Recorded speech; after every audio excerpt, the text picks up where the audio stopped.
you and your friends not getting into college. But if they rejected you and you tried to convince them to reconsider, there's nothing else you can do. When you say convince them, you mean like I could have called them? Yeah. I could do that.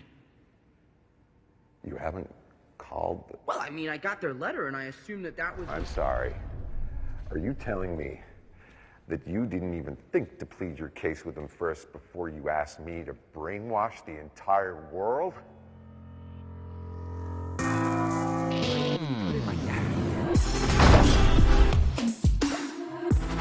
Hey, all right, so our second villain of the movie, Dr. Stephen Strange, who big time. Spidey first asked if he can go back in time. I'm sure Pepper Potts hired. 100%. That's her guru. Spidey first asked if you go back in time. Strange has to explain, like, no, yeah, I don't have that stone anymore, man. Remember we did the thing and all that happened. Yeah, you were there. You were actually there, and it was explained to everybody. We had a big meeting. Remember, okay, cool. I assume they must have had a large meeting to explain what happened to everybody on the battlefield after all of the villains turned to dust. Like, somebody had to have a conversation. I feel like Cap there was always has a debrief. There's no way. I feel like we can't trust Cap. How many times I got to say this? I want to make a shirt that says "Don't trust Cap." I feel like there was a debrief, but I also feel like the underage minor might not have been included in that debrief. Oh, I think he was. I like that I doubled up. I think the problem is he got distracted because Star-Lord was asking him a whole bunch of pop culture questions. Oh, could have been. Okay, fair enough. I feel like the Guardians got a hold of him. He's like, what? Huh? So. Well, I feel like there wasn't a debrief because we didn't even see one at the end of that movie. It's like they're not going to show us the debrief. No, I'm just saying. I feel like nobody knew what the hell was happening at the end of the movie anyway. I'm gonna go put him back and then just ignore everything that happens between then. Yeah, it's another session of like just like wait. When you think about it too much, it doesn't quite work. Which is there's definitely a fair amount of that in the Marvel universe with all the stuff of like, yeah, this is how time travel works. Nope. What about this laundry list of things? Then that hand wave it. It's not like Back to the Future. Man. Well, now they have. Gotcha, didn't I? I did. You did. You got me. That was hilarious. Multiverse now. Yeah. We'll go back and get it later. Doctor Strange's like, okay, I can do the spell that even Wong said I probably shouldn't do, but he's okay with it because he's just going to ignore it. Well, so they bring up the fact that they have used the spell before for some ticky-tack bullshit. Wong, you've actually generated a good idea. What? The runes of Kafka. The runes of Kafka. Oh, it's just a standard spell of forgetting. Won't turn back time, but at least people will forget that you were ever Spider-Man. Seriously? No, that not would be... seriously. That spell travels the dark borders between known and unknown reality. It's too dangerous. We've used it for a lot less. Do you remember the full moon party at Kamertage? No. Exactly. Yeah, which kind of like that's the other thing too is like, but that's also on Doctor Strange because he's like, okay, we'll do the spell. It's like, wait, doesn't he think like, oh well, he probably, I would imagine like, okay, I can make the greater world forget who you're, Spider-Man. But wait, what about me, Doctor Strange? Like, what about you? Shouldn't you know who I am? Like, otherwise, I'm just gonna be a kid standing in the middle of your sanctum sanctorum, and you're just gonna be off. Like, what's this dude doing here? Yeah, and like, so there's a fair amount of like just logic that was skipped on Doctor Strange's part again. And well, so he's like, though, because the idea was that people would forget that he was Spider-Man, right? That was his main goal when he first started. Yeah, and that's also part of the problem with it because the way the spell works out in the end is he's like, oh, forget people. Or I'm sorry, he wants people to forget that he's Spider-Man. So forget that Peter Parker is Spider-Man. Like, okay, they can forget that. That's a fine, you're erasing that connecting line between the two. The way the spell ends up in the end is that everyone forgets who Peter Parker is completely. Doesn't make any fucking sense at all. Wait, like, forgets who he is. That is, I feel like. Sorry, go ahead. Oh, I mean, and this is definitely, I mean, this is more like late game discussion of just like, it's a lot of BS to try and get things so that legally Spider-Man movies can happen outside of the Marvel universe with Sony, while and Marvel Universe can continue on without Spider-Man because they don't own the rights. That's all this comes down to in the very end. Well, Is like that's true. the But final crux of it, and that's I where felt it's like the inside baseball still plays. It's still the logic still works in the movie though.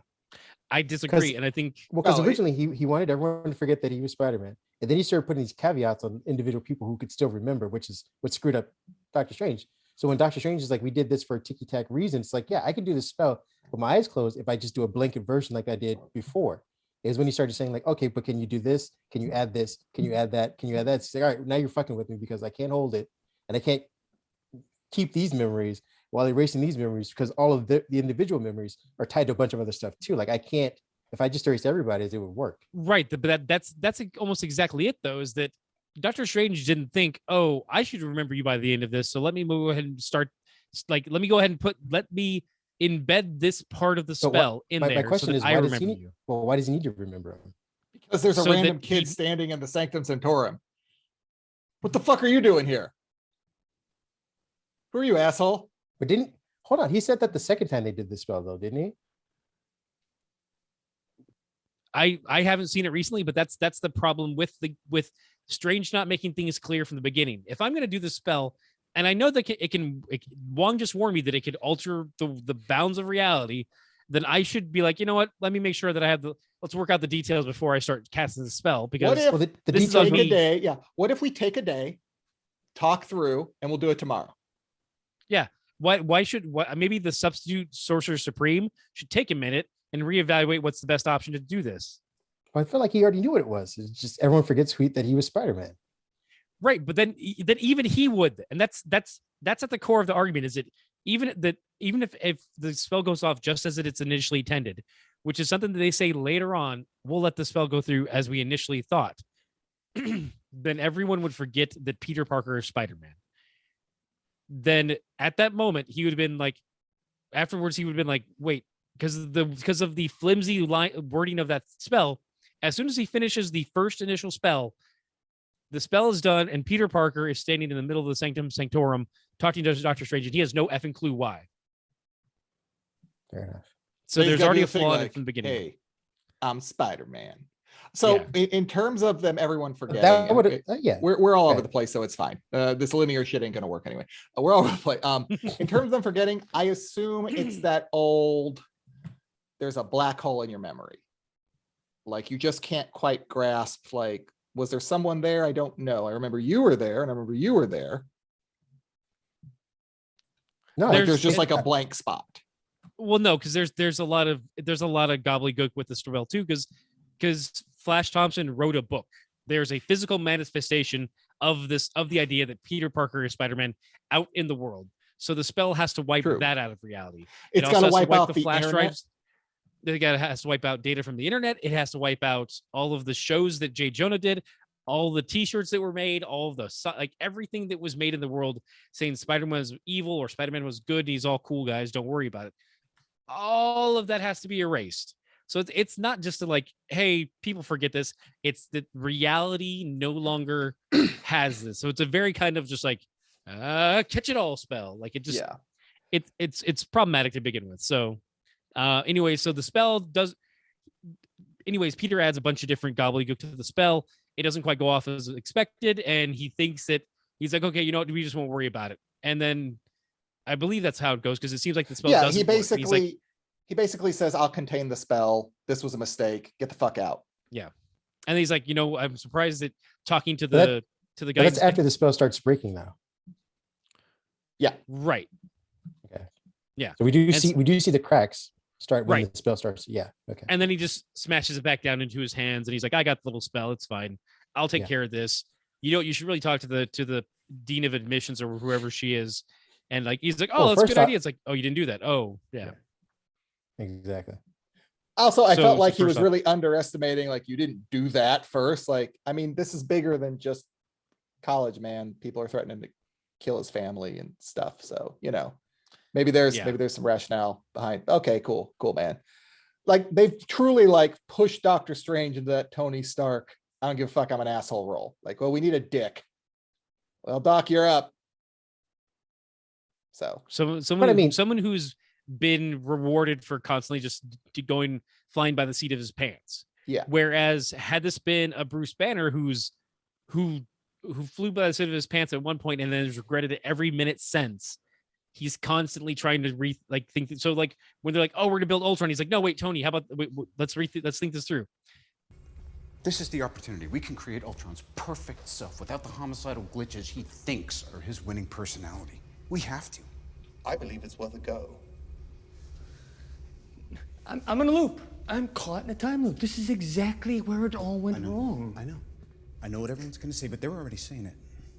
Bruce Banner's always trying to be like, is this the best answer? And maybe taking too long with stuff.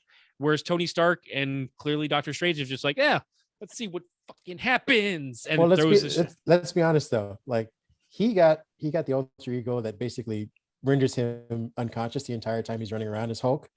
So he's put in a box. These guys get superpowers and armor. Like it's a win-win for them when they fuck up.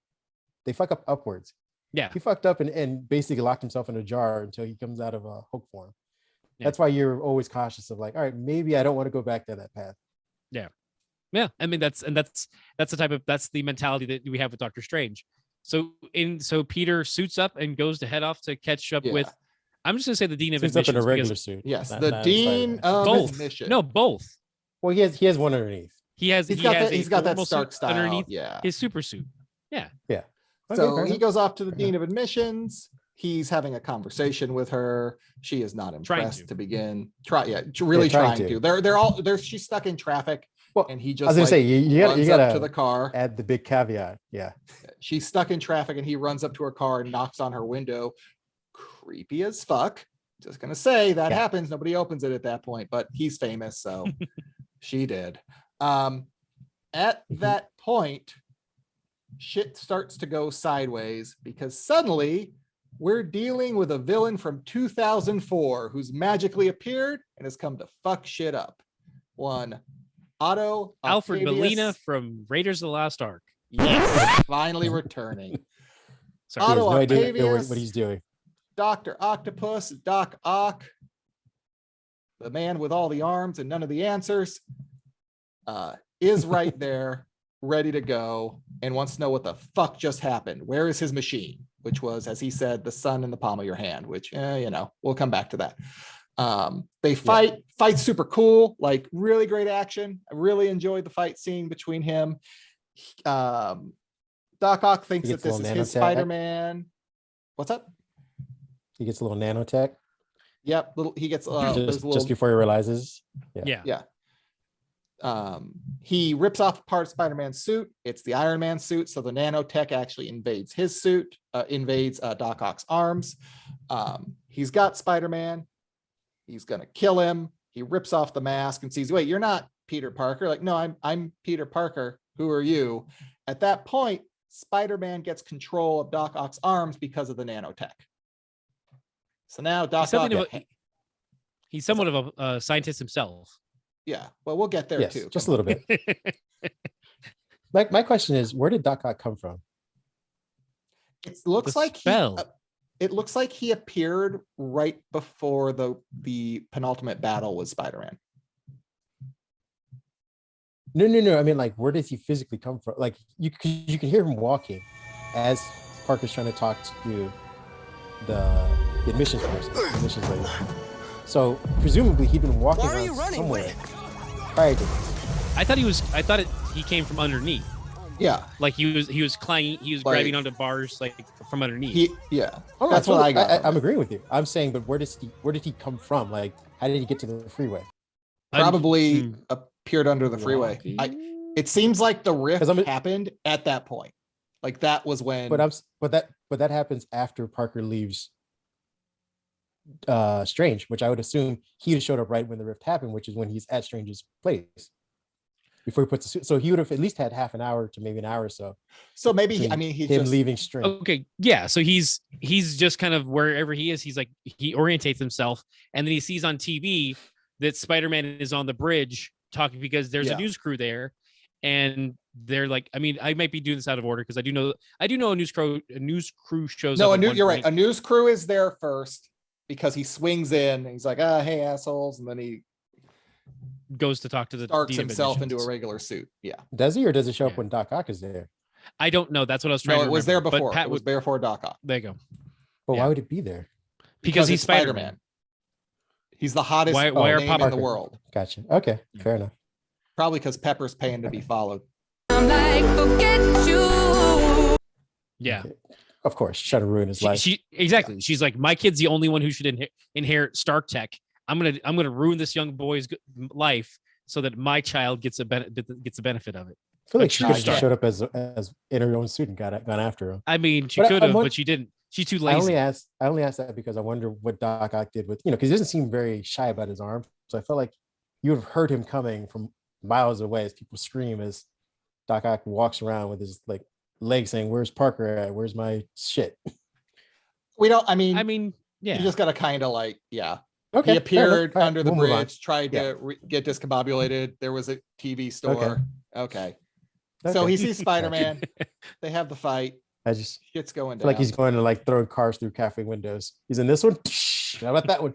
yeah. And still he nobody was, but then cares. as he went down the street, he Ah. saw the television store. Okay, He saw Radio gotcha. Shack, and in the TVs in the Radio Shack, The it's like, one Radio Shack left. yeah, exactly. It's a one Radio Shack in Queens, and he's like, "Son of a bitch, Spider-Man!" And so like he it. he hotfoots off over to the bridge to catch him, and he's like, "You stole the power of the sun in my hands. Give it to me now." And Spider-Man's And he's like, like, what the fuck you talking about, man? Are you drunk? Yeah. Um, Where you got arms? You're weird. Yeah, and so, so Peter gets control of his arm. He's like, "Hey, until we're done with this, I control the arms. Okay? Hey, I'm the octopus now." Look at me, sure. Look at me, sure. I'm the captain now. Because you got arms, you're octopus. Yeah. It's fine. It's fine. Yeah. It's fine. Yeah. I forget how he gets. I think Doc Ock just gets magicked over into the basement of the Sanctum Sanctorum. I will. I believe he gets poofed. Yeah, because that's Doctor Strange brings but because like I feel like there was the trailer kept making us think that there was a goblin grenade there at that time, but I don't fully remember how it transitioned. No, there But was. I do know that There was a goblin. There was. Right. That's right. Because then okay. he appears, the Green Goblin appears, and then they all like he attacks, But then flies off. Yeah, Doc Ock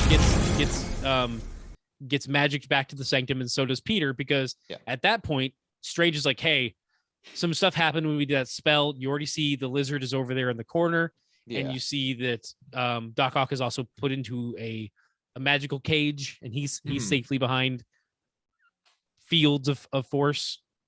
And he's like, "Hey, some shit happened. We need to take care of this. I need your help." And he's like, "Well, okay, well, if I need help, then I need help from other people too. I have my own team. Scooby-Doo this crap. XYZ." Yes, he does. Comic he does tell banter. them a lot of good banter, a lot of, "Hey, no, please, Scooby-Doo this shit." Thought that was good.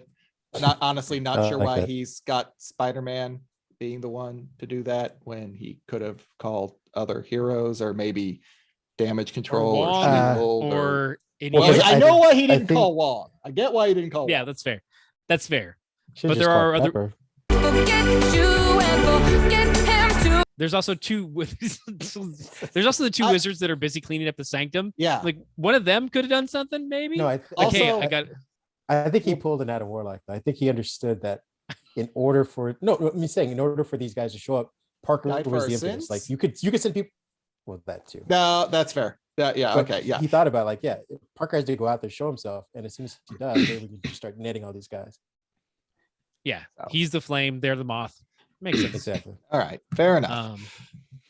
There's a lot of interesting banter with Doc Ock, and the Scooby Gang, as it were. They finally get a hit on another villain, so we're off to the woods with a lot of electrical lines for, you guessed it, And a busted Jamie suit. Foxx's Electro. What's up? You can't forget his busted suit. Yes, he's busted ass Yeah, it's Bus's suit, because there was that's Paint, an I think, odd. or something on it. Yeah, it's a weird thing. Like, because there's paint from people who are like, "No, murder's wrong," and they throw blood on him. Like they throw paint on him. It's a very odd. But then he also has the That's the part. phone Yeah, the phone. attached, which I'm kind of like, okay, I guess, because part of the nanotech the good suit is compromised.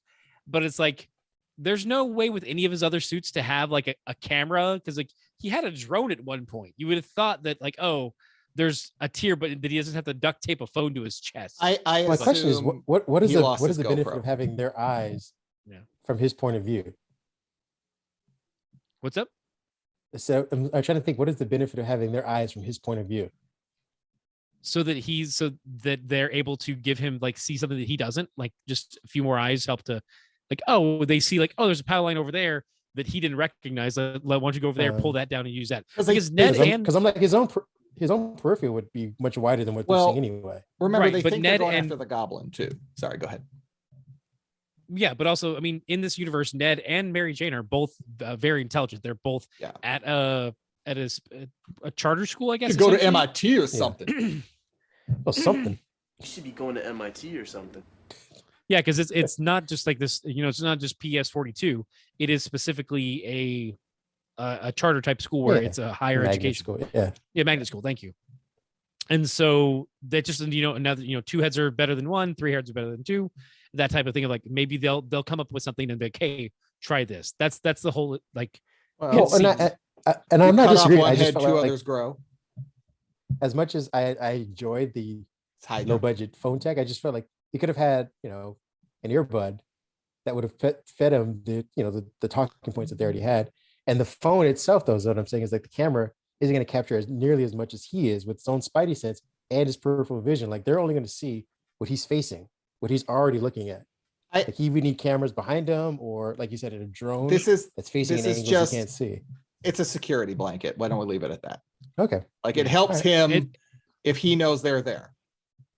Gotcha. And it helps to visually bring them into the scene. Yeah. Okay. I guess a little bit. Cool. It's yeah. All right. It's a funny Just moment. a bit of storytelling through.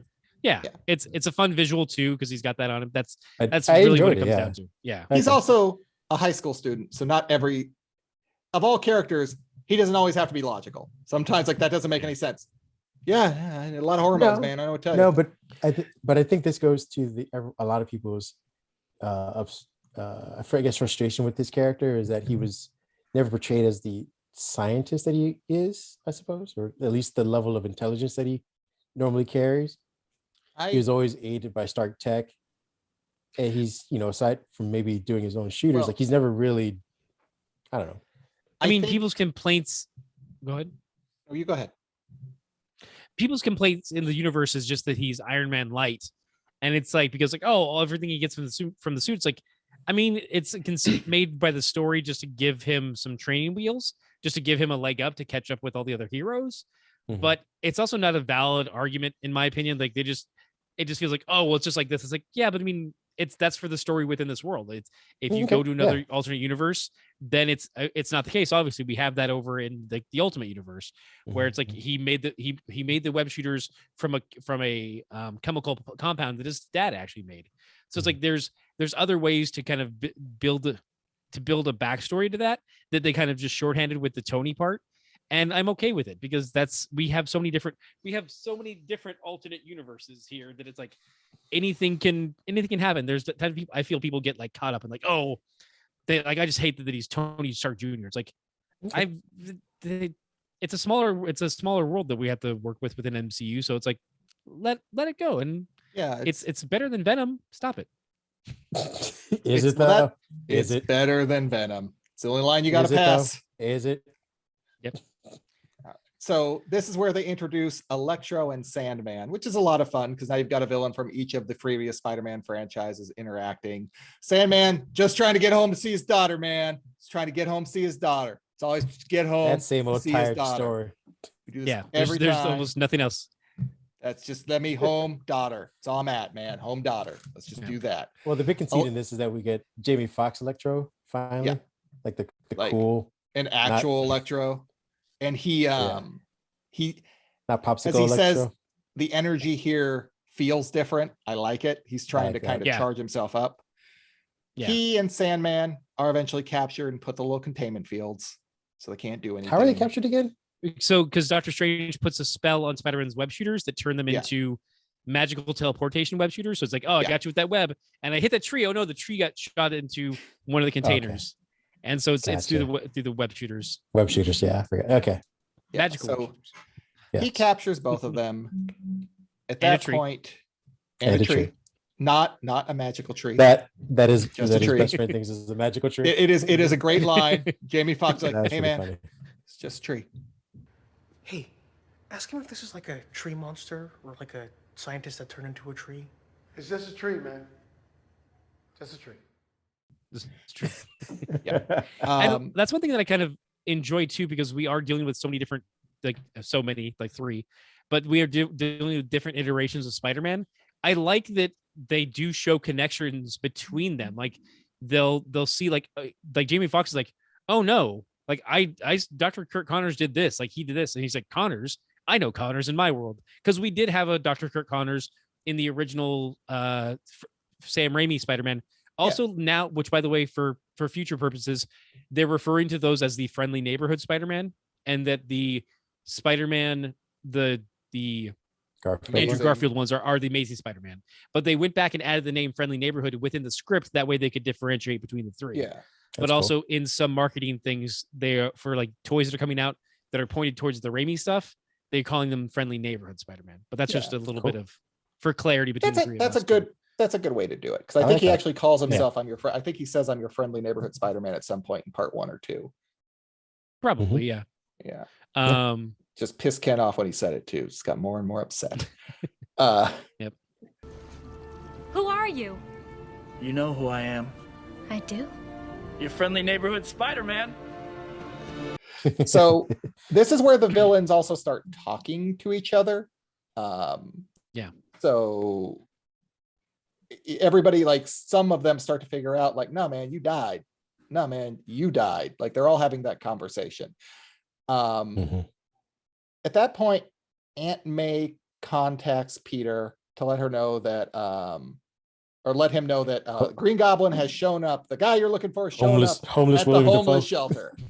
And Peter gets there, and he is back in Norman Osborn mindset. Like he's a broken man at the moment. He doesn't know where he is. His home is gone. And we have a good Doesn't scene know- of him yelling at the mask too. Yeah. Breaking Oh, it. that's right. Yes, he does. There is a scene where we go back to him fighting with the Green Goblin mask. He actually destroys the mask as well. Like he smashes it and runs. He's back into like he's got control again, and he just basically, I need help. So May basically gives Peter the hey, we're gonna have this talk. This is important. You need to help them. I don't think this is when she says the line. I think it's later on, right? Okay. So she's like, no, you need to help them. This is what we do. It's never wrong to help somebody, okay, yeah, whatever. The wizard's not going to agree, but that's cool. Brings back Green Goblin. Green Goblin is put in a cell because Doctor Strange wants no guff. The villains are now talking at this point, and they're putting together like, oh, we basically all got captured. We're basically all here right before Spider-Man killed us, with the exception of Sandman, because Sandman did not die. Neither did Lizard. Oh, he didn't? I thought he did. No, he was imprisoned at the end of he gets transformed ASM1. back, doesn't he? Yeah. So all before they get the big ass kicking from Spider-Man. That is when you get captured. Yes. Yeah, okay. There you go. So Well, I mean, yeah, and yeah, then that's where it starts to to me the wheels start to come off a little bit, because they say like, oh, it's all people who knew Peter Parker was Spider-Man is how they got pulled over, because the spell was a little bit wonky, and as opposed to doing one thing, it did the other, which doesn't make any sense, because like certain people didn't know he was Spider-Man, still got pulled over to this universe. And like Venom, this is like in his universe, there's no Peter Parker, there's no Spider-Man. So well, hold on. I'm gonna put my tinfoil hat on. You guys are ready to ride with me on this one? Well, there's already an explanation. Okay. I know, but I want Kareem's tinfoil hat. You just Please, ruined go it. ahead. You ruined the kid. Yeah. No, I my took hat your- is off. No, My no, face bring off. back the thunder. Go fuck yourself. I don't know why I love that so much every time. It's Me funny neither, every but I time. feel like it might have been the same one I'm thinking of. There's a little bit of gobbledygook and at the end of Venom 2, when before he gets teleported over, it's like, oh, the Venom symbiote communicates with the whole the hive mind and the whole multiverse. So in some effed up multiverse, Venom knew who it was, so it brought them over. But also, Mary Jane knew who Peter Parker was, and so did Gwen Stacy before she died. And so did Captain Stacy, and a bunch of other people knew. But if that had happened, Andrew Garfield would have broken. No, you can't bring. No, you do, and then just like the other ones, you save them. Like you give her a shot that gives her an adamantium spine, so she doesn't get. And this is how you get Wolverine / Gwenpool. Perfect. Or exactly, Spider Gwen or whatever you want to do. Like you do something like that. Anyways, but that's where I digress. It's kind of a cockamamie idea of like, oh, it's bringing over people who know Peter Parker was Spider-Man. Yeah. Did it though, or did it just kind of pull people you wanted to for your story purposes, which is fine. Which is write a better line. Yeah, it is. What if it did bring them over, but none of them made it to Peter in time though? At least the Peter that they think they know, because they're all looking for their Peter. Yeah, so there's a Gwen Stacy running around New York. Yeah, exactly. Yeah, he does. No, he doesn't. He doesn't. I mean, he will now because of some stupid with Morbius and the Vulture and Venom all get together. They're gonna be like, hey, we got this Black Cat and Silver Sable movie. Let's go ahead and start that up too, because we're full of dumb it, Sony. Aviara needs to be let go. I have some questions. Hive mind, then go ahead. Well, no, I have some questions once we get through the movie, because I don't understand what they're really gonna do. Keep going. And I still think we haven't seen the last Spider-Man in the MCU. Either way, neither here nor there. All right. Okay. Villains are having conversation. Doctor Strange's like, fuck this shit. Let's send him back. He's got his magic wizard box. He hits the button. They all go back. It's an easy button. It's weird. He's getting ready to send them all back. And basically, but because I'm sorry. Oh, because Aunt May had the anti-Pa Kent talk and said, no, you don't just let people die. That's not what superheroes do. That's what Pa Kent should have said. Anyways, going back, Doctor Strange was saying, like, let's hit this button. Yeah, hit this button. You mean Doctor Strange just had the regular talk that everyone has? Fuck them. Sometimes you just can't change shit, bitch. Yeah. Shut the fuck up. You're dead. That was the Pa Kent speech. And that's literally what happens. Like, basically, Peter says, wait, these guys all die fighting not me, but me. Why can't we do something? It's like, nah, you can't. Sometimes that's their fate. It's how it works. They are not happy about this, obviously. So Peter, in his infinite wisdom, steals the magic wizard box and makes a run for it. In a super cool Inception action sequence. I thought that was pretty dope. How you outsmart before we get to Inception, Strange does the soul punch out of the body, but somehow Spider-Man can still control his body. Spider sense. Yep. It's got to be it, right? Yeah. Yeah. Spider sense activates. So every time Strange tries to grab the box from the soulless body of Peter, it still moves. Spider sense still activated. He can't get his hands on the box. Peter gets back to his body, makes a run for it, and then Doctor Strange says, well, fuck this noise. We're going to the mirror dimension. Wow. Takes in the mirror dimension. Get Polygon Inception, looking super cool. They're running through trains, they're diving through stuff. Our boy Peter figures out math. Yeah, math wins. Peter figures out, holy shit, it's all this fucking math. These are all just shapes and different angles. Like, yeah, I can figure this shit out. So I believe the line is, hey, Doctor Strange, you know what's cooler than magic? Math. Should have ended it with motherfucker. Yeah. That would have been the F-bomb they should have used, because that was the moment, would have been great. They should have just flashed to Samuel Jackson real quick in his was it Secret Wars thing, motherfucker, and then going back. Exactly.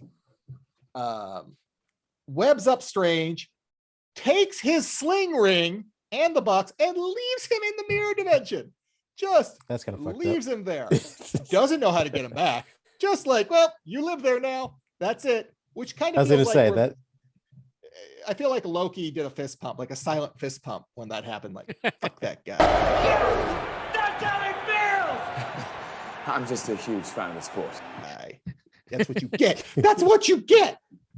So Peter grabs our gaggles of villains and takes them over to Happy Hogan's house, because that's where the Magic Stark machine is. He tells him, like, hey, either like your options are either you work with me to help you hear you all, or you just go back and die as you currently are. Yeah. So, because I can do it at the same time. I hit the button. Hit the button. Go hit the button. No. All right. We also just should note that Electro's not really on to this plan. He just he does like, kind of mutter to himself a lot of times. Yeah. Like, we'll keep going. Like, I don't know about this, but I'll go along with it. Meanwhile, Sandman, I just want to get home to my daughter. All right. I just want to go home. Can somebody, I don't care anymore. Get me home to my daughter. Okay, great. And Lizard is just looking for shadows to hide out in. Yeah. I mean, let's also note too, with the Electro part, Electro didn't know Peter Parker was Spider-Man. He just didn't. So I thought he knew at the end. No, he didn't. Okay. He fought Spider-Man. And if you ever punch Spider-Man and you were a main villain, you get sucked back. That's how science works. And magic. I thought his mask came off when he was fighting Electro. No, because remember in the end he also says, "Oh, I thought Spider-Man was white or was black." Yeah. So he didn't literally know who Peter. He didn't know who they were. So the logic of their own fucking movie didn't make sense just because the whole thing of like, the MCU can only cover up so much from the Sony-ness of it. Like they can only we are stretching at the seams here. Sony keeps throwing bullshit in. We're doing what we can. That's my headcanon with anything bad with the movie was Sony going, let me give you a here. Note. I subscribe to your newsletter. Go on. Yes. Keep going. Yes. Yeah.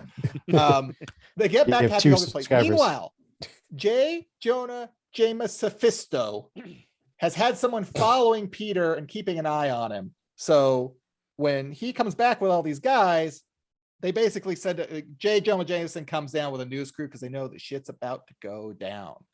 Peter's in there. He's using the Stark tech that's basically a magic 3D printer, like the advanced hard light holograms he uses to do design and stuff, and allows him all the Stark stuff. Now we start to really see Peter come into his own here as scientist Peter. Like he's like doing things like, oh yeah, you're a genius. Like everybody will forget that from time to time, but yeah, no, you're actually it kind of really hammering that home. He's really working with oh, I apologize. I missed one part. I want to rewind real quick. There is a point where Peter is saying how like we can work together to fix this. And Green Goblin says, well, I can help. You know, I'm something of a scientist myself. I can help you. You know, I'm something of a scientist myself. And that is the best part of the movie. Could have ended it right there. Credits. There's a few other moments that I think are pretty good. Still there are others, but that Yeah, one, there's I was pretty- like, they did the thing. They did the thing. Yeah, they did it. I mean, it's just short of like, I'm sorry, Peter, we can find No Way Home. He won the movie. I'm all for the ham. Thought it was great. All right, so they're back there. They're working on the stuff. They're gonna work on Doc Ock first. Basically, he figures out, the power overload blew out the chip, puts a new chip on. Doc Ock now suddenly has control of himself, and he's back to being good Alfred Molina. A couple things that is one of the things they do get that done, but then that's right. I'm sorry, you're right. He's first. They also then they get the one set for Electro, and he's working on it. Yeah, it's starting to drain him. It's like, okay, you know, when this reaches its time, you'll be fully drained. Then they go on to the next one. They start doing Doctor. I believe that the next they do Green Goblin. They're doing Goblin next because they're working. Because Lizard's still hanging out in the shadows of the goddamn truck. And so it begins. Doing nothing. Yeah. So May, it should be said, May is there doing her shit, hanging out. Lizard has Sam stayed is in the he's truck. in the room somewhere. He's just talking. Yeah. No, he's just hanging out on a couch, like, man, I'm made of sand. Shit sucks. Yeah. I've aged, so they don't want to put me. They don't want to put Yeah. me in the human form because I look they a want to acknowledge. This movie came out in 2005. It's 2022. That's a long time, and I didn't take care of myself, so we're just gonna stay sand. Did you see me and Paul Giamatti drink a lot? Oh man, That's the Rhino. Don't forget that. Oh yeah. God damn it! They mentioned him the in sideways. I'm now calling fucking Spider-Man. Rhino now. I'm not calling all the Spider-Man movies the Sideways universe. Thank you. Jesus Christ, man, what the hell is wrong with you? Please, just shut up! I like it. Oh, and Sandra Oh's in it, so Invincible gets pulled in as well. Oh, Jesus Christ! Fucking bastard lying piece of shit! You're getting married on Saturday! What was all that shit you said to me? Stephanie, stop! There you go. I'll Perfect. make the rules. Though I am You actually just made making the that rules. rule. You literally made the rules. Yeah. At that point, Peter's spider sense starts going haywire. So he knows somebody's up to some bullshit, and he figures out it's the Green Goblin. Too late. Yeah, too late because the Green Goblin basically says, yeah, you think I was gonna let this happen? No, I'm in charge. I'm the guy. I'm the one who knocks. Peter, you're a bunch of fucking half measures. You're God. What the fuck are you doing here? Why are you? You're Who do all you think gods. you What are? you doing? I am. Are you kidding me? That's right. Who do you think you are? I am. Yeah. Exactly what he does. Convinces Electro to say, fuck it. I'm not doing this shit anymore. I think he had a goblin bomb. I forget how he actually got away from the webbing. I think he had a goblin bomb. Oh no, he called in his glider. He called in the glider. I believe, the glider I comes don't flying. remember. No, did he? No, No, I thought he had a comes in bomb. later to Like- get Aunt May. Yeah, I thought he had a bomb like over there planted, and he's like, haha. Yeah, Yeah, that's basically. right. He had the bomb. So shit goes sideways. Villains are escaping. Green Goblin is beating the shit out of Spider-Man. They're now having a big fight. Like slamming him through the walls and Yeah, floors and just shit. Like I've never seen him whooping fight that this ass. vicious before. I will say this too. At that point, so Electro grabs the arc reactor to fully juice himself. He's like, all right, let's get some power from this universe so that I get overamped. And then he also turns to Doc Ock and says, I liked you better when you were evil, and hits him with a ton of voltage that could very well burn out his chip again, ? Yes. I think they go off the side of the building. Yeah, Sandman goes off into the wind. Like, I'm out of here. My daughter's not here. Yeah. Lizard got the text message from Electro. He bolts the fuck out of the van. Rips it out. Give Spider-Man a little ass whooping on the way out. Like, I told you this wasn't going to work, asshole. I told you there'd be consequences. Yeah. Just like a mini ass whooping before the big ass whooping comes. Electro. And then Goblin starts to destroy just Peter, beating the Like- shit out of him. Like it's very personal between them. I just feel like he hated the Tobey Maguire Spider-Man 2, and this is as close as he's gonna get. So he's like, I'm just gonna beat this ass. That's what I'm gonna do. Yeah. I'm gonna whoop No more gadgetry. this guy's asshole. I learned from my glider last time. I should use my hands. Just punch you and punch. So fight goes on. It's super huge, cool battle. They end up on the bottom floor because Goblin literally just keeps punching him like it's Superman and Through the Zod, ground. punching him through the ground over and over and over. He's Suplex almost him. out of it. Aunt May goes to defend him. Goblin calls. No, him the she goes glider. to inject him with the thing. Oh, that's right. She goes to inject him with the serum. Because they have that's how he gets out of it too. He gets one injection, doesn't he? And then she has to put the second one in. Yeah. Yeah, like because at one point when everything's going to go to heck, Peter grabs a couple of the solution problem things, and says, "Get out of here!" And she toss him tries bag. to leave. Yeah. So she puts it in a little injects. Yeah, she injects it, puts it on a little sticks, walk around like a hobo. It's super fun. Injects him with the first one. He looks at her like, "Well, this bitch." Calls the glider. Nails Aunt May like that did not look good. She is down and out. He hops on the glider, says, "Hey Peter, go fuck yourself. I got this. I'm gonna make you what you should be." Throws a bomb at May. Peter's able to kind of get half in the way and deflect it. Big explosion. Goblin's gone. The police show up because J. Jonah Mephisto has said, "Let's get the police here and really fuck this shit up." At the same time that Happy shows up. Happy gets arrested, which is my question. Like, why was Happy actually arrested in this scenario? Because his I didn't apartment blew up, so they wanted him for questioning. No, he's it's a term. It's when you basically fuck with the police, like getting in the way of something. Is it a real thing or something they make up when they want to like enforce fake laws on black people? Like, is that it's Tomato, it's that, tomato. but they gave it an official word. Basically, obstructing justice. There we go. Yes, thank you. He pulled up to his apartment. He didn't do anything In front besides of that. He's the like, police. I'm going home. I'm pulling into hold on. where I go home. There's Hold on, no kid. way home. He didn't move. All right, so Happy is When they had guns arrested. drawn and told his fat ass to move, he just sat there. So they're like, you know what? We're gonna take you to jail. Yeah, fat He's piece like, of but shit. Pepper Potts will protect me, and then she doesn't because she's crap. Pepper is actually the one arresting him and in disguise. Super good.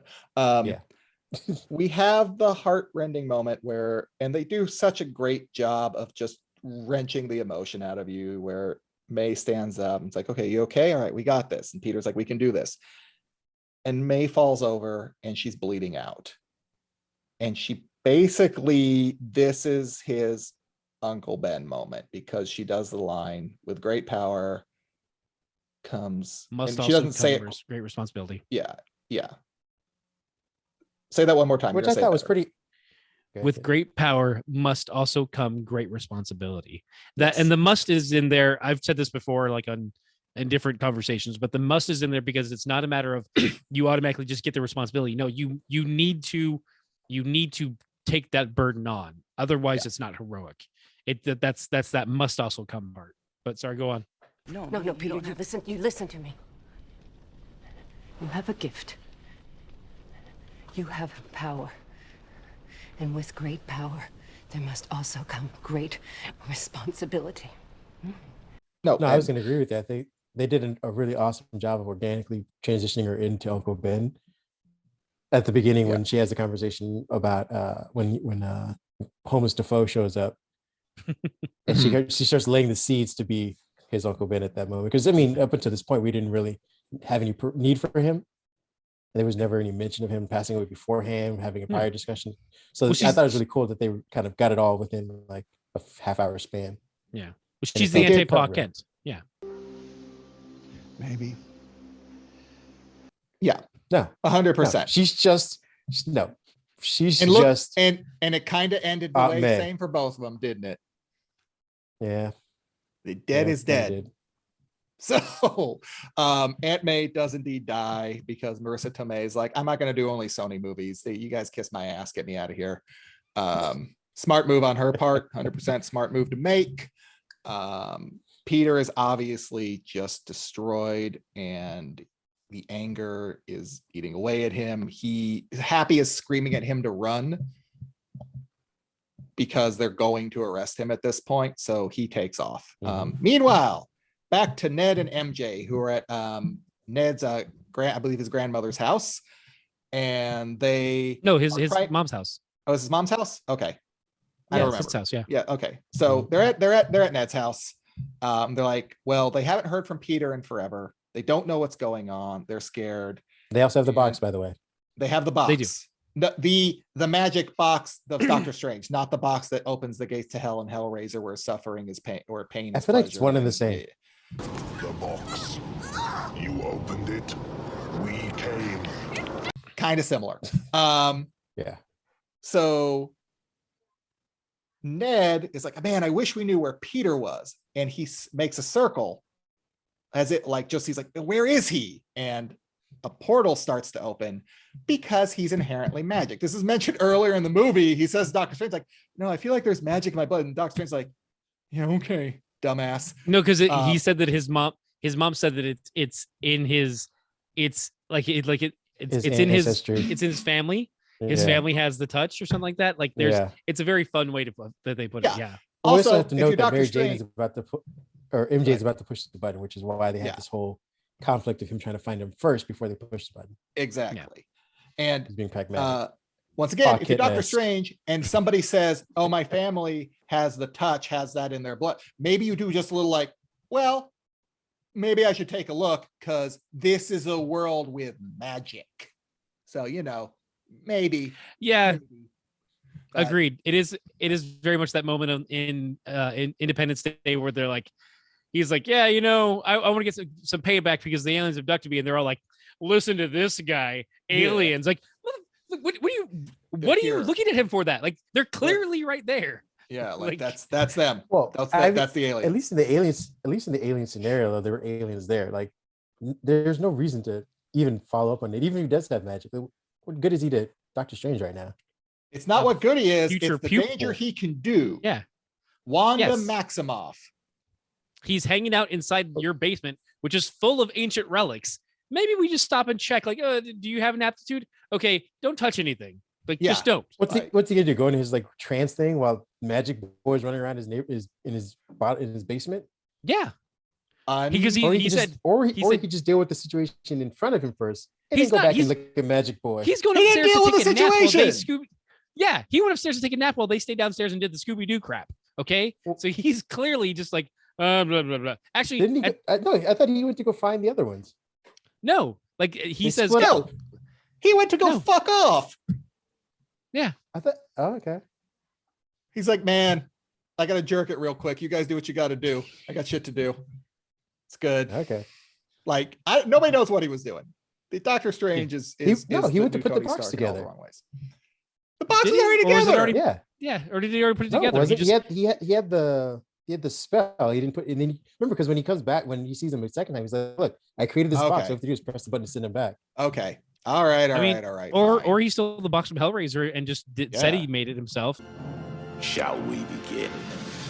We don't know. I Fair don't enough. have Hey. any hard facts on this. Yeah. What? I'm no wizard scientist. Okay. Yeah. I'm a muggle, okay? I don't know what you're referring to as far as all this. Goddamn Yeah. right you are.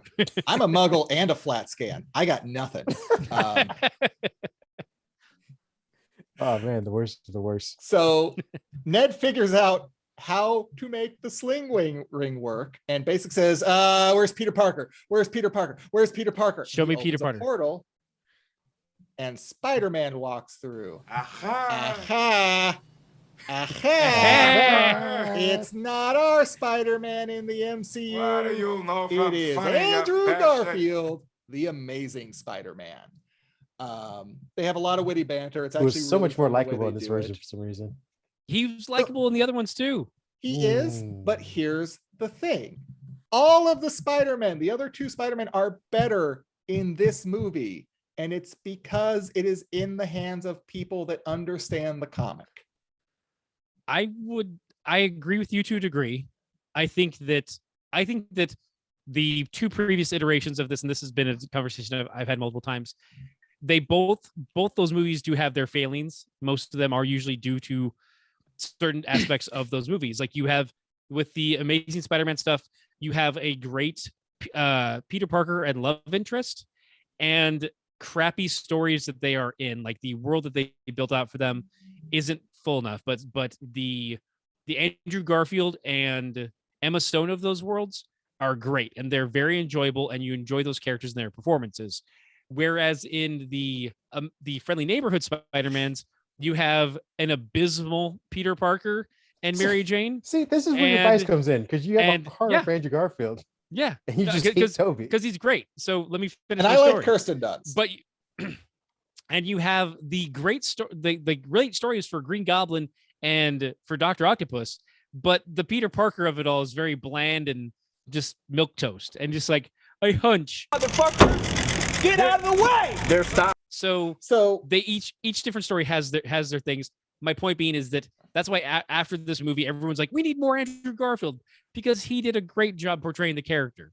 The movie itself as a whole has its problems, but Andrew Garfield was not the weak link of his movie. But he also wasn't the same character that he was in the Spider-Man in his own Spider-Man movies. I disagree. He was kind of a bully in the Amazing Spider-Man films. Like my nit to pick with him is he's a little too cool to be Peter Parker. That's okay. People that I've heard this before.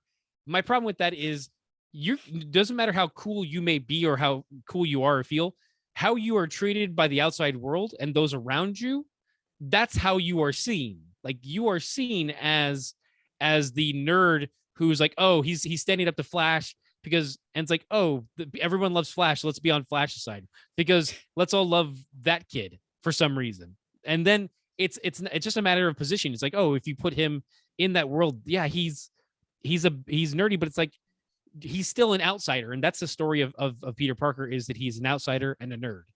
And so yeah, he might skateboard, but he still does the science, he still takes the photographs, he is still Peter Parker at his core, and he's funny. When a mugger pulls a knife on him, he makes jokes. He isn't just dumb and bland like Toby. So he's kind of a dick. If you watch that basketball scene over again, you realize he's an asshole in that scene. He's an asshole to an asshole. You don't. Why is anyone? If I go out there and go back in time and punch Hitler in the face, you're an asshole to an or asshole, so is someone? If you're an asshole to an asshole, you're still an asshole. You're no longer You're no longer the sympathetic Peter Parker that people should be relating to. Go ahead, take it.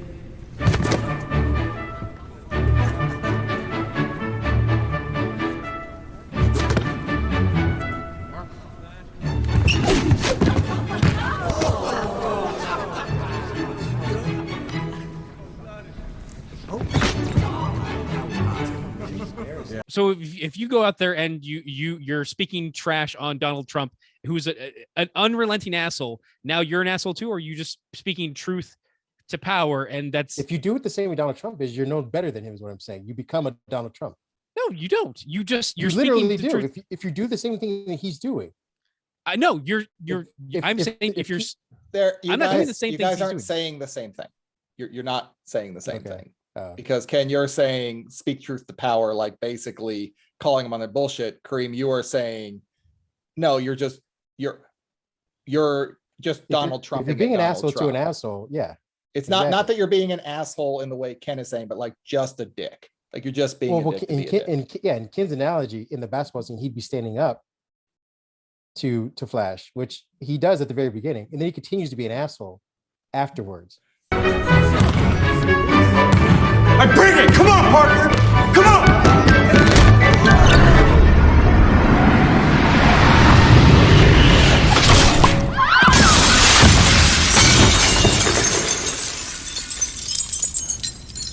So at some point he goes from standing up to being an asshole in that scene.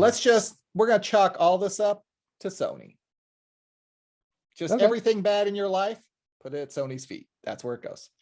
Sony did. Sounds good. All right. But like I said, so I enjoyed him in this movie though. I thought he was probably one of the best characters in this entire full cast. They did more to redeem and make his character likable in the 30 minutes of screen time he had here than they did in the entire 2 films of The Amazing Spider-Man. My opinion. Like they did more work to here. Ken's point, I also loved his on-screen relationship with Emma Stone. I thought came through for both their characters. 100%. I love seeing the 2 of them much more than Kirsten Dunst and Tobey Maguire. Yeah, it always in my mind feels like, now the story they did was definitely Gwen Stacy, but it almost always felt like Kirsten Dunst was playing Gwen Stacy. Exactly, yeah. And Emma Stone was playing MJ, was playing Mary Jane. It always kind of felt that way to me. But all right, neither here nor there. Swap the 2. Yeah. Andrew Garfield shows up, the Amazing Spider-Man. There's a lot of funny things where MJ's throwing bread at him, like, hey, do something, Spidey, prove you're Peter Parker, do something. So he just hangs on the wall, like, crawl, like. Not enough. Okay. I'm not crawling. How is this not enough? It comes across like he's not, it's great. He has a great interaction with Ned's mom. They try again, and then the hero of the hour appears. The one, the only, Ken's the favorite. originator. Tobey Maguire, neighborhood Spider-Man. Captain of the Pussy Patrol himself, Tobey Maguire appears on screen as Peter Parker. At this, when we get Andrew Garfield, he is in costume. Peter Parker is not in costume at the moment when he appears on screen. Basically, they talked Ned and MJ through. They got pulled through at the same time. Just multiverse shit. So it's like, oh, now there's more Peter Parkers here too. They've been trying to figure out where they are the last couple days, like what the hell is going on. They basically discuss how when something really bad happens to them, where do they go to figure out how to think? And like, what do you say? Andrew Garfield said the Chrysler, Amazing Spider-Man says the Chrysler Building. Friendly Neighborhood says the Empire State Building. And so MJ and Ned figure out, oh, he's on the top of the school. So they go to visit him, to check in on him, help him mourn, and they bring spider friends. They have a really great conversation about loss, and the things like kind of one of the defining characteristics about Spider-Man is loss and coping with loss and using it to move on. And they all have a conversation about it. I thought it was really well done. Ken, you are the Spider-Man aficionado. Anything here? Watching those 3 interact outside of the like kind of doing the point thing, and when they get to the lab, like, all that fun stuff. No, I might, but sorry, for those who may have said that my cat showed up and really threw me off my game. That's all it takes, folks. So it's just like, yeah. I mean, it's definitely good moments that we get to. I'm trying to think of specifically more when they're doing it at the school. I guess there are definitely good moments where there is the pointy thing, but also the idea that they are all scientists. They're all like, to the complaint that like, oh, he's too much of a Tony Stark. It's like, but he was always smart. Like he was always his own scientist. He's like, oh, well, I defeated Doug. I already did the the formula, so I'll do that one. And they're like, there's a joke there, but I'm not fully remembering it about because the way he says it or something. But then they also work on the serum for Green Goblin, and they work on the Sandman tech, and then they work for all the different cure-alls for these characters. Yeah, they in the conversation previously, they basically come to the decision like, yeah, no, what Spider-Man does, what Peter Parker does is he helps people. So no, we can't let them die. We have to try to help, even if it doesn't work out. And it really points to a very core piece of his character. They do all end up in the school lab, working on the cures. There's a really funny scene where the friendly neighborhood Spider-Man tries to figure out what the web fluid's for. It's like, oh, I got my web fluid. Oh yeah, me too. And he's like, wait, what? And they do take head on the fact that he can shoot webs out of his body. They have the conversation confirming if the webs only come from his wrist or elsewhere. Are you teasing me? No. He's not teasing you. It's just that we can't do that. So naturally, we're curious as to how your web situation works. That's all. Like, does it just come out of your wrists, or does it come out of anywhere else? Does he come web? The question they are asking is what they're hinting around. Does he ejaculate web? The answer canonically is no. Fair enough. All right. Thank you for answering that. We're all thinking it. Thanks, Sony. Everybody's thinking it. Let's have that discussion. At that point, is this when Strange shows up? No. So he they shows up on the go ahead Empire and say, State okay. Building. After they start enacting their plan. Or not he shows up the Statue of Liberty. Yeah. So they go ahead and say like, okay, so we've got all our cure-alls. Let's go ahead and draw them in. So how do we do that? Let's go ahead and call into J. Jonah Jameson and put out essentially an online say like, hey, since you all ran away, I'm gonna hit the button and let you come and stop me. Come get me. And come on, suckers, let's do it. Yeah. Well, he also puts out a sort of a plea to see the good nature of other people by saying like, hey, you might think I'm a bad guy, you might think I'm a good guy. In either way, I tried to help. That was the bottom line. Like, and that kind of sets the ground for like people sort of empathizing with him more so than when you see him at the very beginning of the movie. I mean, they can. We don't really see any people like watching the news. I mean, I get like it. That's for the audience a bit, but the audience should already be on Peter Parker's side and should say F. Jonah Jameson. No, he's reaching out to people who watch Jonah Jameson's show, though. The people who don't watch it, we're assuming, are fans of his. Hey, so he's got to reach out to the other half. Spoiler alert: it didn't work. I'll tell you right now, it didn't work. It doesn't matter. But even if it did or didn't work, it doesn't matter because everyone forgets him anyway. Yeah, but so why reach across the aisle? Don't do because it. It's worth no, stop trying to reach across the aisle. It's not going to work. Try and take care of the. Hey, if you want part of your life back, you kind of have to in his situation. Well, you guys, God damn, I didn't realize I was on a fucking political debate show. Jesus Christ. Damn right. They're at the Empire State Building. 3 Spider-Men hanging out, shooting the shit. You know, just I think good banter. Emotional beats between them. Yeah. They're all having conversations, kind of discussing each other's lives. You can kind of tell Amazing Spider-Man, Andrew Garfield Spider-Man is kind of a broken person at this point. Like, we never got the third movie. What's up? Yeah. He says that when they're on that school's roof, he's talking about how the death that happened in his life kind of made him kind of turn not bad, but just more vicious, I guess. Vicious versus Spider-Man, and how he kind of regrets that as well.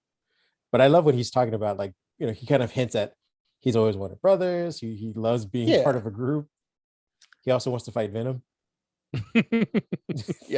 Or an alien, well, I guess. He's they're talking about their best villains, and you know, MCU Spidey lets it drop about Thanos, and I was in the Avengers, and they don't know what the fuck that is for obvious reasons. Well, like, you went because to space? they match like, I fought a purple alien. I fought an alien too. You guys fought aliens? Yeah, he's like, I fought a guy in a rhino suit. It's not that cool.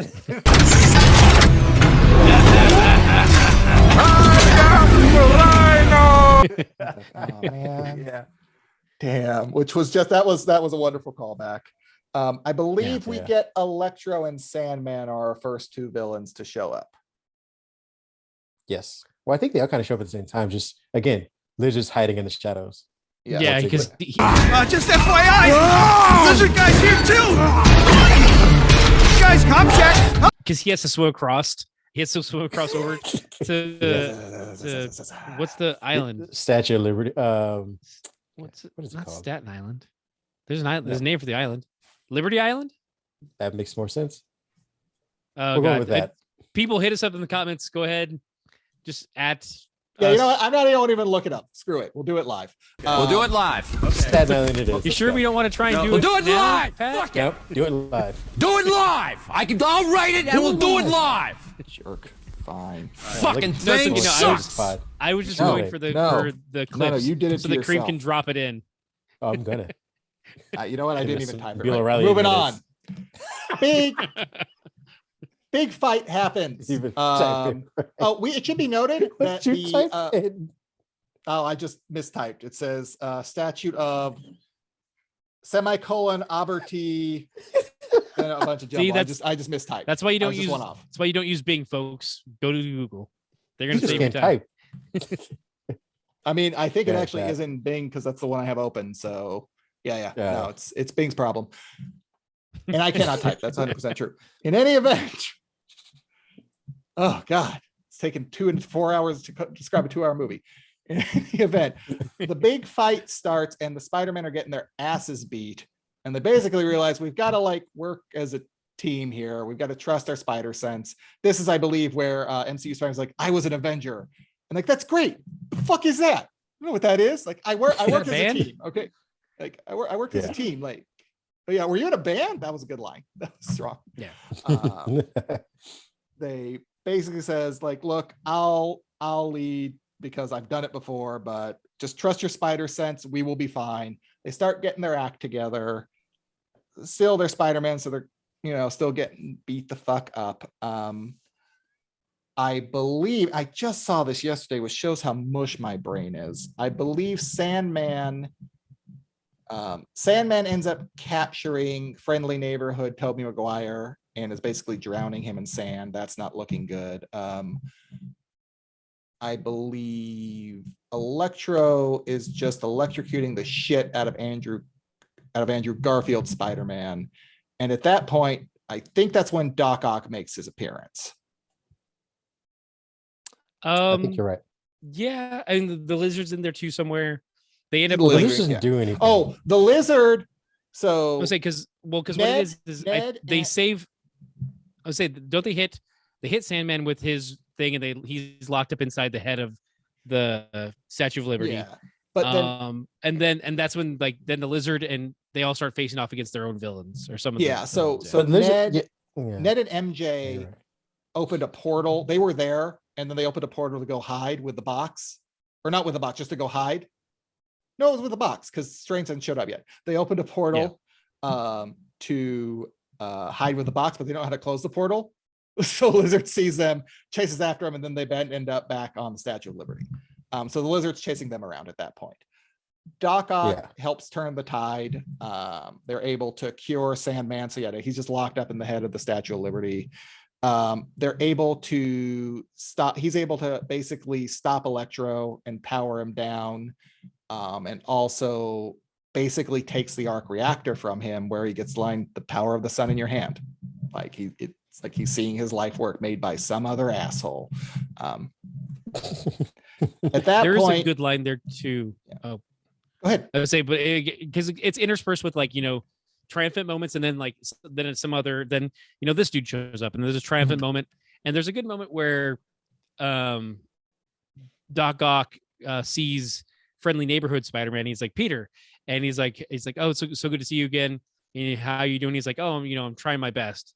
And it's a callback to his movie that they had a good kind of back and forth. And it is a good moment. As much as I may despise some actors, there's definitely a good moment there.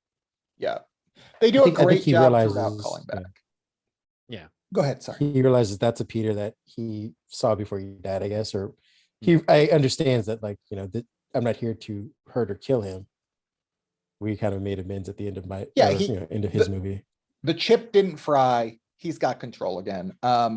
When Yeah. Electro is on the ground, Amazing Spider-Man swings down to him, and that's where they have the conversation where, he thought, like, Electro thought Spider-Man was black, and it said, well, it's a multiverse. There's a black Spider-Man somewhere out there. And because that's all right. There's your Miles Morales drop.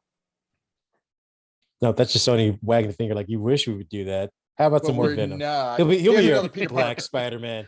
Here's another Peter Parker. He's as Here's black as another they Peter come. Parker. God. Another one. Another one. Another one. Another one. At some point in there, the lizard gets healed. Nobody cares. It's a lizard. Nobody cares. It's fine. He's back to normal. Yeah, he's actually Good sad movie. about it.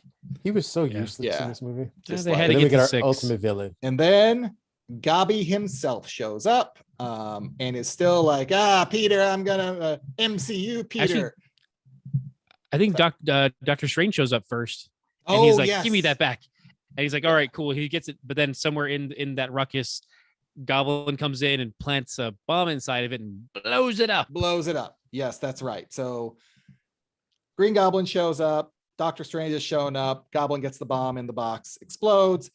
At that point, the spell is out of control. It's been released, much like Pinhead and Hellraiser. The box has been opened. And so We'll tear your soul apart. you can literally see tears in the fabric of the reality being formed, which looks suspiciously like something we saw in Loki. Just a little bit, smidge. Very much A so. little Yeah. bit callback. Thanks, Loki. You did it. It's your fault. You're the bad guy. Or He's the really. good guy. Yeah, that's fair. All right. No, you're right. Loki's a good guy. It's what's his face? Kang the Conqueror. So Yep. the fabric of reality is kind of tearing to pieces because everybody that knows everybody who knows Peter Parker as Spider-Man is coming through now. So Which that's tough. is weird because I wasn't coming through. You, the two of you, I didn't think I saw either of you at that tear. We don't know that, but we're in a different reality. Yeah, but Yeah, I like don't, we said, I don't one. know that Peter Parker is Spider-Man because of magic. So No, but we do, and that's the thing. We is do. just the idea that We're the fact that we're in we the all shit. know. We're in the shit reality. oh shit. Yeah. So all these different the Doctor logical Strange. conceit of it all. Doctor Yeah. Strange is It's a like they're- shit sorcerer. Mhm. Yeah. This is a whole lot of gobbledygook just to get to our endpoint. But moving on. So MCU Peter is beating the ever-loving shit out of Green Whoa. Goblin. It was And that easy. It was basically- a pretty fair fight for a while. It was like they were fighting each other, but MCU Spidey gets the upper hand. It looks like he's gonna kill him, and we're doing the whole Star Wars Emperor. Yes, strike me down, and you become more. Yes, good. Like full on Willem Dafoe going all in, doing his best. Right when it looks like he's about to strike him down, friendly neighborhood Maguire jumps down to grab the glider, which he had picked up to stab him with, and kind of give him the look like you don't want to do this. You don't want to do this. And like kind of talks him down and then gets run through Green Goblin style. Gets shanked, prison style. Yeah, he does get shanked. Because his spider sense didn't shivved. work, apparently. He's just like, oh no, It, I'll just take the hit. It Well, he's old. Ken With his has never been backpack. more aroused in a movie than when that happened. Never felt Actually- better about life. I think one of my favorite parts was when Andrew Garfield called friendly neighborhood Spider-Man. Like, what, you're just gonna run around dressed as a Sunday school teacher? What's he call him? Yeah, Youth like pa- a Sunday a school- youth pastor. Yeah. A youth Youth pastor. pastor. Yeah. That was good. That was a good moment. He's got a suit underneath. So at that point, I forget who gives Goblin. They finally get Goblin cured. I forget who gives it to him. I do too. Is it? It might have been Toby. I don't. A lot No, it happened comes on the in this ground. 30 minutes. Goblin is cured. Yeah. It might actually just been Peter, or I mean, MCU Peter. Yeah, I think it could have been because Maguire's down on the ground, and I think Andrew Yeah. Garfield's holding him or something. Or no, and we missed. He has to one of the save best MJ. No, we missed one of the best moments is when Oh shit, that's right. He just when redeemed himself. Goblin essentially drops her off the side of the thing, and Toby goes to grab. MCU.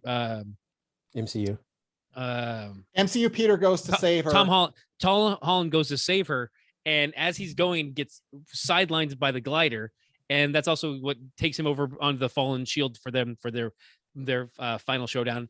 but so Amazing just like pivots and just pushes right off the thing. And because of his experience with Gwen, knows how to save her, knows that he has to catch her, not just try and pull her back up. Yeah. And like she's like, thank you. And he's just Niagara Falls. Yeah. And just like, I'm good. Like, it's such a great redemptive moment for him, for the character. It's a wonderful scene. It's really well done. Thank you. Because we're flying through, obviously. Yeah. So Goblin is cured. Much to Ken's chagrin, Tobey Maguire is still alive. Tom badly Holland, badly injured, probably bleeding out. Somewhat injured. He doesn't seem badly. MCU Peter goes up to Doctor Strange, and Doctor Strange basically tells him, "We are proper fucked. I cannot contain this. It's ripping apart." So Peter, because he is Peter Parker, basically says, "Okay, but what if everybody forgets me? Would that solve the What if problem? what if we make the spell simple? Yeah. What if we let the spell go off like it was supposed to? Yeah. Yeah. It's maybe I need to rewatch it, but just but no, it's not that. So it's not that they just forget he's Spider-Man. It's forget me, forget Peter Parker, because you can't use a scalpel. You got to use carpet bombing. And basically Strange says that'll work, but everyone will forget you. He's like, yeah, I got it. Strange gives the okay because he can't think of anything else to do because he's a piss poor sorcerer. Peter swings down and kind of has a goodbye moment with the other Spider-Man, and then has a real goodbye moment with Ned and MJ, kind of saying, I'll find you. I will find you. And then Strange casts the spell and it sends everybody back. I believe Andrew Garfield and Tobey Maguire, their last lines are, Andrew Garfield's like, "Oh, you're in so much pain right now, aren't you?" He's like, yeah. And then they both go back to their universe. Fast forward a bit.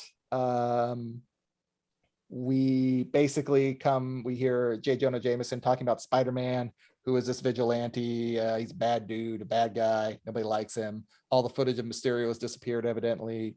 All the internet is erased. Super magical. I like to think that, but they don't acknowledge it. They just act as if it was never there. So once again, now we're in the Sony writing.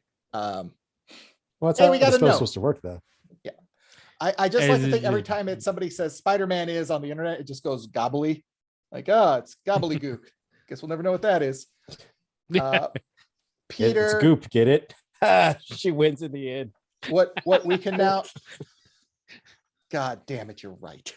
Ooh, I got some news for you. Yeah, go run and tell your little girlfriend. Prime Peter. Mephisto. MCU Peter goes to the coffee shop MJ works at. He's gonna tell her like who he is. He sees MJ and Ned being excited about going to MIT, and he thinks better of it. And he gets his own apartment, has to make his own suit, and now suddenly he is the Spider-Man, much more aligned with the comic books than he was with all the Stark stuff. There's no Stark stuff, there's no nothing. It's just him. Well, he also goes and sees he goes to the grave. Aunt May's grave, who's also just like, yeah, I know this woman, Aunt May Parker, but I don't know how I know her. Yeah, I know it through Spider-Man, but I don't know who I think it's literally just it's Forget Me Not. It's just I didn't see that Jennifer Lopez movie. Was that the X-Men character? His mutant power is you can't remember him. Wait, was that an X-Men character? Seriously? Yeah, I'm not joking. I'm not joking. Wow, I didn't even know that. Yeah. I forgot him characterly.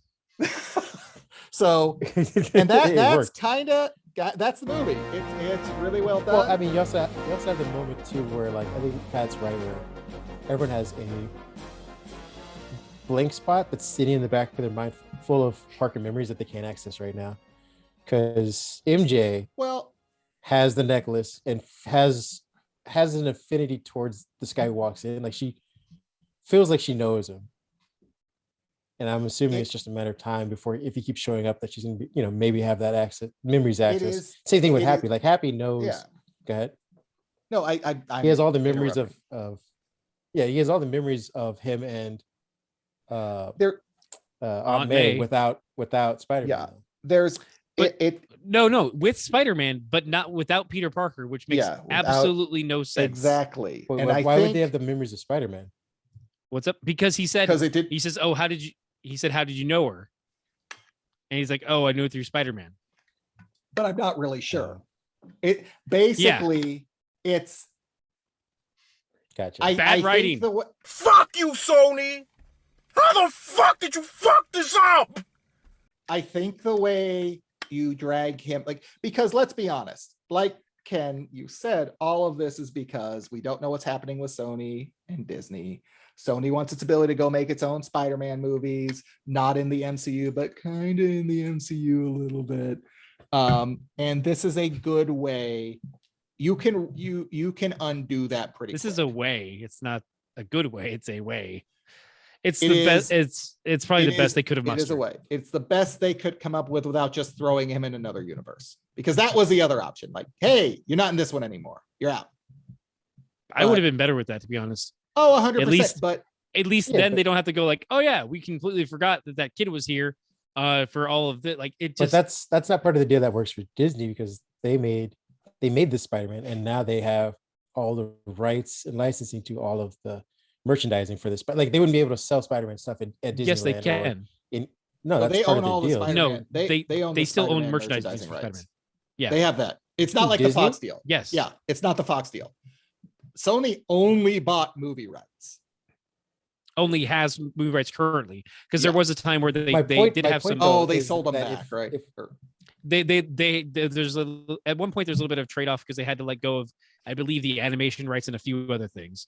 But the point being is that the MCU versions of the Spider-Man, Disney wouldn't be able to sell merchandise for it because these are movie versions. Yes, they can. They can sell merchandise. They can sell the merchandise. Based on the movies. Yeah, it is literally that they was the own deal. rights to make Spider-Man movies.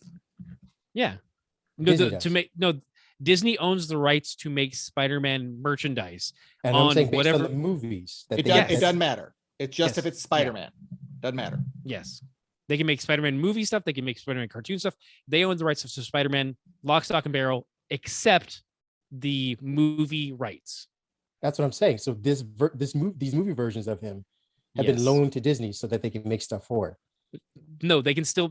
Sony can go out tomorrow, make another Spider-Man movie, and Marvel still retains the right to make toys from that movie because they own the rights to the merchandise. It's all messed up. It's a whole messed up situation. But if Sony says you can't make a movie for it, yeah, they can't make a movie. That's all they can still say. make all the toys. That's all they can say. But then they wouldn't make any toys, right?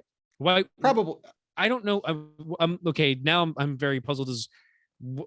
If Sony told Marvel no Spider-Man in the MCU movie, like no movies of Spider-Man, they wouldn't be able to make Iron Spider. They wouldn't be able to have these versions of Tom Holland, any of this likeness, any of these characters to make in the movies. No, right? No. Let's not mix this up. That's why I want to make sure that we're clear about this. Okay. If tomorrow Marvel's prior to the movies being made, if Disney came to Sony and said we want Spider-Man, they said no. There would be no. If they said we want him in our movies, if Disney said we want Spider-Man in our movies, and Sony said no, they wouldn't have made the Tom Holland. They wouldn't have merchandise from these 3 movies. They would. Okay, so this is where I'm getting lost here. If they can still make the toys, they can still make the merchandise. They can still make all the merchandise they want off of all the Sony movies they like because they own the merchandising rights. They own the Spider-Man rights. Yeah. Yeah. The only thing Sony's got at this point, at least from the understanding this week, is the movies. But the thing, I mean, say what? If you throw him in another dimension, it gets a little wonky getting him back, and who knows what the fuck they do to him by then. It behooves everyone in this relationship to go ahead and keep him involved in the MCU. How so? Like Sony could, if Disney still gets their merchandise, it doesn't matter which universe he's in, right? It doesn't, but there is a certain amount of control of the character that they don't want. They don't want, like, they can go out and make a movie that's absolute trash, and it hurts the overall brand of Spider-Man to Disney. That's why they are in this so that they can make a better product, so that they have a better. They're helping the brand of Spider-Man, and they're helping the brand of Sony, but they're maintaining their own character as part of that deal, and they can make a Spider-Man movie where Spider-Man's in Vegas banging cocktail waitresses 2 at a time. Wait, seriously? To quote The Godfather. Right. Like they would make toys for that. Disney can make toys for that. I have a feeling Disney probably wouldn't make too many toys. I mean, they might. They might go through McFarlane. They might do a contract there, maybe. I don't know. Yeah. Okay. And that's a thing. It behooves. Like, Sony is not going to make a Spider-Man movie that has the success that this Spider-Man movie has had. They're not. They just don't have the ability to do so. They think they're building the stable of characters. It's why we're getting the Morbius movie. It's why we're going to get a Silver Sable and Black Cat movie. They think they're building towards something. They're not. And Sony, this works the same way for Sony as well. Sony can't mention anything from the Disney movies. They can't bring up Tony Stark. They can't bring up Doctor. They can't do any of that. They can't reference anything that happened that isn't directly connected to a Spider-Man character. Mm-hmm. So, so that's I think they eventually get back together and we get at least one more MCU Spider-Man movie before Disney inevitably buys the rights back. I don't think they're going to buy the rights back. Why not? Why would Sony give that up? Oh shit! Here we go again. Because Sony makes a lot of discussion on the air. So many bad decisions. Yeah. Okay. We won't rehash this. I am basing that entirely on the fact that Sony will at some point need money. Their movie division will need money. And one of two things will happen. They'll have to sell them back to stay afloat for the movie division, or Sony will say, like, I'm done with this movie division crap. We're sticking with everything else. Sell it off. Or alternate universe, Morbius does gangbusters and they're back in business, baby.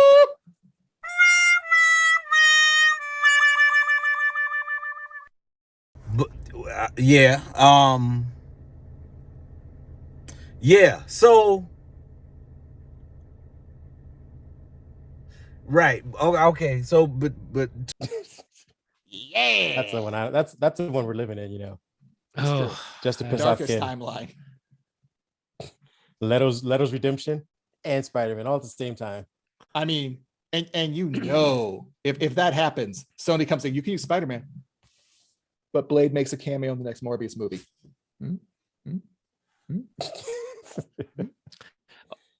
Pretty much.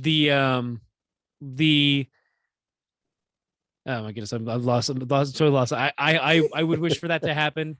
I will say too, one thing that I will note is that one of the few times that Sony was able to step away from the Avi Arad of it all with their bad decisions was that they gave the universe to a competent director team of Tim Miller, and I believe Miller and Lord are the team to do the Into the Spider-Verse movies.